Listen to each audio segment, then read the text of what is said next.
In today's lesson, I would like to tell you more about self-actualization. The expression itself consists of two words, self and actualization. Self refers to the higher self, to the individuality, and not to the personality. Until you haven't realized this self, you cannot actualize it, or in other words, express it. Finding the self is a purification process.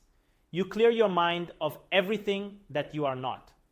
This is how your true will, your individuality, your real self, and your life purpose can emerge.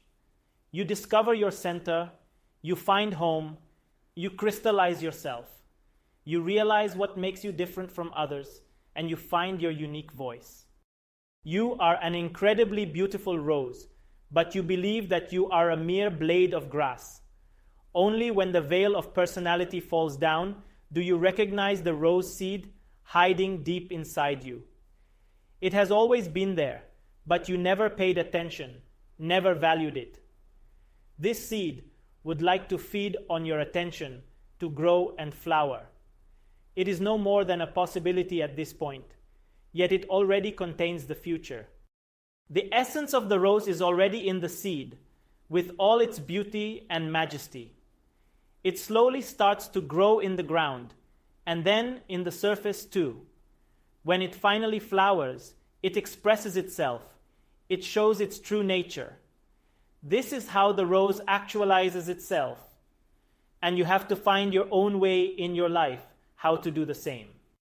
However, self-actualization is not the end. Something even more is hidden in the mystery of life. If you are brave enough, you can go even beyond your individuality. You need to find yourself to be able to lose yourself. First, you discovered your center, an infinitely small point, which becomes infinitely big in this stage. By the end of this process, your center becomes one with the whole universe. The rose loses its petals, and its fragrance dissolves in the air. The rose, as a separate form and entity, ceases to exist and becomes one with its environment. Only its invisible essence remains, that which was never born. Only its form, its individuality, its roseness disappears. Through self-actualization, you also attain your true form. You become who you really are. However, this kind of existence is still somewhat superficial. Beyond the level of self-actualization and individuality, immortality is waiting for you. This is the true and final death. This is spiritual enlightenment. Be careful, though, not to develop a false self instead of actualizing your true self. You are a rose seed, yet you make every effort to become a tulip. If you remain on the path of personal development, you will neither be a real rose nor a real tulip. Instead, choose the real you, choose the rose. You can save yourself from a lot of suffering and lies. What do you think? How much effort would it take for a rose to turn into a tulip, or even just to look like one?